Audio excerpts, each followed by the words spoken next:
இன்றைக்கி வந்து நம்ம பதிவில் நம்ம சப்ஸ்கிரைபர் கேட்ட கேள்விக்கு கொஞ்சம் பதில் பார்த்துடலாங்க.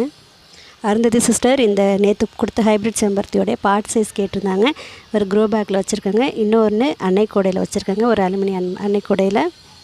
அதுக்கப்புறம் ஷகிலா பானுங்கிற சப்ஸ்கிரைபர் கேட்டிருந்தாங்க, உங்கள் கத்திரி செடிகள் நல்லா ஹைட்டாக இருக்குது, என்ன காரணம் அப்படின்னு கேட்டிருந்தாங்க. என்ன உரம் கொடுக்குறீங்கன்னு? இயற்கையான உரங்கள் தாங்க. காஞ்சனா சிஸ்டர் கூட சொல்லியிருந்தாங்க, உங்கள் கத்திரி செடிகள்லாம் நல்லா வந்து கத்திரிக்காய் வந்து நல்லா பிரைட்டாக இருக்குது கலரு, அதுக்கு என்ன பராமரிப்பு கொடுக்குறீங்க? எல்லாமே இயற்கை உரங்கள் தாங்க. என்னுடைய பதிவுகளை தொடர்ந்து பார்த்திங்கன்னா நான் என்ன உரம் கொடுத்துக்கிட்டு இருக்கேங்கிறது உங்களுக்கு கண்டிப்பாக தெரியும். அதுக்கப்புறம் இலைகள்லாம் பழுத்து போகிறதுக்கு என்ன காரணம்னு காஞ்சனா சிஸ்டர் கேட்டிருந்தாங்க.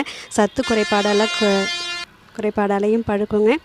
தொட்டியில் தண்ணியே இல்லைனாலும் பழுக்கும், அதிகமான தொட்டி தண்ணியில் தேங்கி நின்னாலும் பழுத்துருங்க. இதுதான் காரணம் பாருங்கள். அதுக்கப்புறம் நேற்று நான் சொல்லியிருந்தேன் இல்லைங்களா, ஒரு ஹைப்ரிட் செம்பருத்தி, அது இன்றைக்கி பூத்துருக்கு பாருங்கள். இன்னும் நிறைய பூக்களும் இருக்குதுங்க.